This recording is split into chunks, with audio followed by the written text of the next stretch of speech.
poder confiar. Reumato Center, centro de referência em reumatologia e terapia infusional.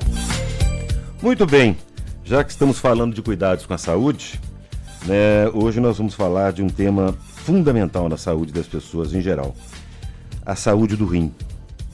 Tão importante que uma data global é destacada exatamente para lembrar esse tema, o Dia Mundial do Rim. É um marco na segunda quinta-feira do mês de março, que foi ontem. E hoje aqui no nosso Pergunte ao Doutor, nós estamos recebendo a médica nefrologista Bárbara Peralva, pela Sociedade Brasileira de Nefrologia, possui mestrado em Saúde Brasileira pela UFJF, professora da Faculdade Suprema e atua no corpo clínico do Monte Sinai, do Hospital Maternidade Terezinha de Jesus e outros hospitais de Juiz de Fora. Doutora Bárbara, antes de mais nada, obrigado por ter aceito o nosso convite e um prazer enorme ter você aqui, tudo bem? Primeiro, obrigada a vocês pelo convite, o prazer é todo meu. É uma honra para mim poder falar sobre a doença renal crônica, né? Trazer esse problema que tem uma incidência, uma prevalência que tem aumentado muito a nível nacional e mundial. E falar um pouquinho sobre a importância do diagnóstico precoce, de como prevenir, como diagnosticar, Sim. Porque é uma coisa, às vezes, não muito acessível para a população. Exatamente. É uma grande preocupação. Agora, eu gostaria, antes de começar, eu tenho algumas perguntas para te fazer, mas você já me deixa para uma pergunta. Por que esse aumento? Vocês acreditam nesse aumento, essa incidência? Por quê? Primeiro que a doença renal crônica, como o próprio nome diz, é uma doença crônica, e que acomete, tem uma prevalência muito grande nos pacientes idosos. Então, com o aumento da sobrevida, a gente aumenta um pouco a incidência da doença renal crônica também. E um outro fator importante é o estilo de vida da população hoje em dia. Também, né? Muito fast food, muito sedentarismo. E a gente sabe que a doença renal crônica, 70%, corresponde a pacientes com hipertensão arterial e diabetes mellitus. Quanto menos controlada a doença, maior a evolução da doença. Então, esses dois pilares, eu acho que aumentam um pouco a prevalência e a incidência da doença renal crônica nos dias de hoje. Esse seria um dos motivos mais importantes desta campanha? O foco principal dela seria esse? Sim. Esse ano, a campanha está muito voltada para o acesso ao diagnóstico da doença renal crônica, né? Então, foca muito na dosagem da creatinina. Por que a dosagem da creatinina? A creatinina é um exame sérico, ou seja, um exame que a gente coleta no sangue para diagnóstico de doença renal crônica. Porque, às vezes, a maioria das vezes, a doença renal crônica, ela cursa de forma oligossintomática ou assintomática com o passar do tempo. Então, todo paciente que possui um fator de risco para doença renal crônica, então, paciente hipertenso, diabético, com história familiar de doença renal crônica, portador de litíase, de doenças autoimunes, ele precisa dosar a creatinina, tá? E a creatinina é um exame de fácil acesso, um exame barato, que a gente tem em posto de saúde, que a gente tem em UPA, então, que o paciente pode pedir para ser dosada a sua creatinina, e além disso é importante a gente coletar um exame de urina também. Também. Essa creatinina também, ela é detectada pelo exame de sangue? Pelo exame de sangue. É um exame simples, fica pronto super rápido, um exame muito barato, tá? E de fácil acesso. Sim. Então, você tem acesso nele nos melhores hospitais de São Paulo, de Miami, e tem acesso em Juiz de Fora, em Piau ou em qualquer cidade pequena. Qualquer UBS que você entrar, você faz esse exame. Sim. Agora, a partir de quando isso deve ser feito, doutora? É um acúmulo, por exemplo, você disse que normalmente as pessoas com mais idade, né? Acima de uma determinada faixa etária, porque a incidência de pessoas vivendo mais tempo está crescendo, felizmente, mas também surgem esses problemas. Mas vai acumulando ao longo dos anos, por exemplo, um jovem que não tem uma alimentação adequada, enfim, isso vai acumulando e essa consequência vai surgir lá na frente? Então, hoje em dia, quase tudo na nossa vida é consequência do estilo de vida que a gente leva. Sim. Né? E a doença renal crônica, ela não é diferente disso. Tá. Então, além dos fatores tradicionais, né? Hipertensão, diabetes, história familiar, álcool, litíase, fumo, essas coisas tudo. Exatamente. O sedentarismo, uma má alimentação, a obesidade, o tabagismo e o etilismo são fatores de risco modificáveis. Se você, quando jovem, não cria esses hábitos ou cessa esses hábitos, você corre o risco de não ter uma disfunção renal no futuro. Tá. Mas, se você leva uma vida sedentária, é obeso, fuma, isso pode ir piorando ao longo do tempo, sem sombra de dúvida. A partir de que idade esses exames devem começar a ser feitos? Então, a gente não tem um ponto de corte de idade, não, tá? Né? A gente leva em consideração a presença de fatores de risco, tá? Então, o paciente hipertenso, o paciente diabético, o paciente obeso, o paciente com história familiar, ele precisa dosar. E a partir da dosagem, a gente vai vendo a periodicidade da necessidade de novas dosagens. Bom, é inevitável te perguntar quais são as consequências de uma doença renal crônica ou a insuficiência renal, doutora? Então, o rim, ele trabalha como se ele fosse o filtro do nosso organismo. Então, ele elimina do nosso corpo tudo que seja tóxico. E, além disso, ele mantém o equilíbrio do nosso corpo, que a gente chama que é equilíbrio hidroeletrolítico e ácido básico. Então, se o rim para de funcionar, a gente tem uma retenção de líquido importante. A gente tem alterações de eletrólitos no nosso organismo que são responsáveis pela nossa condução cardíaca, que são responsáveis pela manutenção de uma boa saúde óssea. Tá? E o rim, ele produz alguns hormônios que participam também da nossa saúde óssea e também que fazem a gente não ter anemia. Tá? Então, com o avançar da doença renal, a gente pode ter problema ósseo, a gente pode ter anemia, a gente pode ter retenção de líquido, a gente pode ter alterações eletrolíticas que podem afetar o nosso coração. Ou seja, faz uma bomba no organismo. Sim. Que pode sair destruindo um monte de coisa. Sim, é uma doença multissistêmica. Multissistêmica, é a expressão correta. E na maioria das vezes, ou é possível reverter esse quadro com tratamentos, doutora? Em alguns casos, quando o diagnóstico é precoce, a gente consegue reverter. Chega num ponto que a gente não consegue reverter, mas a gente consegue fazer com que a doença não evolua. Tá? Então, a gente consegue prevenir a evolução. E isso é muito importante. Sem dúvida alguma.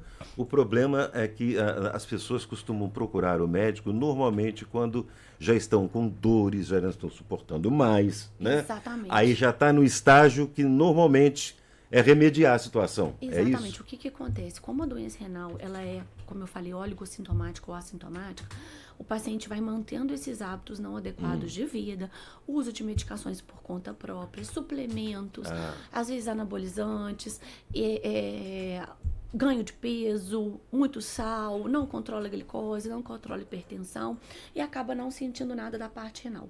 Quando ele começa a sentir, geralmente é uma fase muito avançada de doença. A gente não consegue reverter de forma importante. Tá? O que a gente consegue fazer é fazer com que ela não evolua ou a gente dá o suporte de terapia renal substitutiva. Isso quando não chega a necessidade de ter que fazer transplante, né? Exato. Aí você vai entrar numa fila. Isso. E aí o problema é muito maior. Pode haver rejeição, porque tem que haver a compatibilidade, né? Sim. Exatamente. Hoje a gente observa, doutor, isso aqui é uma coisa comum hoje. Todo mundo, né, trabalha, ou a maioria das pessoas trabalha com uma garrafinha de água, bebendo água o dia todo. Isso ajuda, isso contribui, isso está evoluindo, isso está sendo bom? Sem sombra de dúvida, uma hidratação adequada, né, à base de água ou sucos naturais, né, isso não inclui refrigerante, isso não inclui suco de caixinha, né, porque as pessoas não bebam muito líquido, né, Coca-Cola na hora do almoço, aqueles refrigerantes, aqueles suquinhos embutidos, enlatados, né, cheios de conservante. Então, a garrafinha de água é um hábito que o brasileiro tem adquirido, né, com essa busca da melhora da qualidade de vida, da saúde, que é muito boa para os rins, sim. Tá? A gente se manter hidratado é uma forma de prevenção. Sim. Então, beber muita água. Uma coisa importante também é não segurar xixi. Tá? Porque, às vezes, a gente trabalhando nessa correria do dia a dia, tá com vontade de ir no banheiro, mas segura, quer fazer mais alguma coisa? Não, isso predispõe a infecção urinária também. Então, beber bastante água e ir ao banheiro quando der vontade. Eu li isso em algum lugar há algum tempo, eu gostaria até de te perguntar que a grande parte das infecções urinárias são causadas porque muitas pessoas seguram a vontade de fazer xixi. Sim, Isso procede? Procede, sim, tá? A gente segurar a urina ali é um meio de proliferação bacteriana. Então, uma forma da gente prevenir é não segurar a urina. Se mesmo. chegou na hora, sentiu vontade, é porque está na hora de expelir aquilo, botar para fora, né? Exato. É exatamente isso. Doutora, além da água, por exemplo, quais outros hábitos a gente deve usar ou manter, além desses todos, e evitar esses todos que você já colocou aí, já falou de tabagismo, alcoolismo, essas alimentações, fast food, essas coisas todas. Quais outros hábitos são saudáveis para os rins? Olha, para quem não tem contraindicação à prática de atividade física, 3 a 4 vezes por semana, por pelo menos 40 minutos, ela é um fator de risco para a proteção renal, tá? Manter a pressão arterial controlada, a glicose controlada também. Não fazer automedicação. Isso Existe é um perigo, uma classe de medicamentos que chamam anti-inflamatórios. São medicamentos que aliviam a dor de forma absurda, são muito bons, mas eles têm um caráter nefrotóxico muito importante. Ah, é? E se você for na farmácia, todos os farmacêuticos vão te orientar o uso, porque realmente ele é aliviador. Mas ele é aliviador as consequências de nefrotoxicidade e uma toxicidade gastrointestinal também. Sim. Então, evitar o uso de anti-inflamatório para quem já tem algum fator de risco é muito importante. Muito importante. Evitar o uso de automedicação, tá? Lembrando que suplementos de vitaminas em doses altas também são nefrotóxicos. Também. Tá? Então, suplementar vitaminas sem uma dosagem anterior e uma orientação médica bem feita, ela é um fator de risco para desenvolvimento de doença renal. São metabolizadas nos rins? Sim, sim. Assim como tem medicamentos que são metabolizados no fígado, que são ruins para a saúde hepática, né? Exato. E tem sofre da alguns, mesma forma. Tem aqueles que são metabolizados pelos rins. Exato. Tá vendo? Excesso desses... uso desses... Como é que chama? Multivitamínicos, né? Isso deve ser usado por orientação médica, né, doutora? Sim, sem dúvida. Porque o exame vai detectar, olha, você está com deficiência de vitamina D, ou vitamina A, ou vitamina não sei o que e tal, e o médico vai te prescrever a necessidade do seu organismo. E a dose correta, né? Exatamente. E essa questão dos anti-inflamatórios é muito comum, né, doutora? Quem aí nunca tomou, né?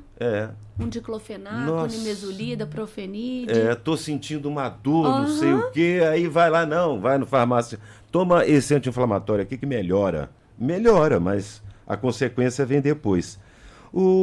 Quanto aos fatores genéticos impactam, o quanto eles impactam, mesmo em quem tem hábitos de vida saudável? O que é necessário observar e monitorar, doutora? Então, os fatores genéticos são os fatores de risco não modificáveis, né? Então, a gente não tem... Já vem no seu DNA, né? Exato, não tem como muito a gente prevenir. Então, ele tem um impacto que a gente não consegue cessar, mas a gente consegue fazer essas outras coisas todas que a gente falou aqui, tá? Isso é importante. Doutora Bárbara Peralva, da Sociedade Brasileira de Nefrologia, falando conosco hoje sobre os cuidados com os rins. Doutora, eu gostaria que você, como autoridade no assunto, deixasse aí um recado para a população, para quem está nos ouvindo, né? Além de todos esses alertas que você já fez, deixar algum recado para o nosso ouvinte aí de como preservar e a importância de preservar, para não ter que chegar na necessidade de um transplante, por exemplo, porque se você deixar passar, como a doutora Bárbara falou, vai chegar num ponto que não tem mais como reverter a situação, né, doutora? Exato. Eu vou trazer uns números para vocês entenderem a importância de prevenir e de procurar o diagnóstico na presença desses fatores de risco. No censo da SBN de 2001, a gente tinha uma prevalência de pacientes em diálise, ou seja, na fila de transplante, de 45 mil. E no censo que foi divulgado mês passado pela Sociedade Brasileira, em 2023, a gente tem mais de 150 mil pessoas. Isso? Triplicou. Exato. 1 a cada 10 brasileiros tem problema nos rins. Então, aqui na rádio, né, se a gente tem 10 pessoas aqui, provavelmente tem doença renal. Tá? Com uma prevalência de mais de 850 milhões no mundo. Então, o recado que eu deixo é: tenham um estilo de vida saudável. Na presença de fatores de risco, cobrem o seu médico da dosagem da creatinina, de um exame de urina simples, para que a gente possa atuar na prevenção.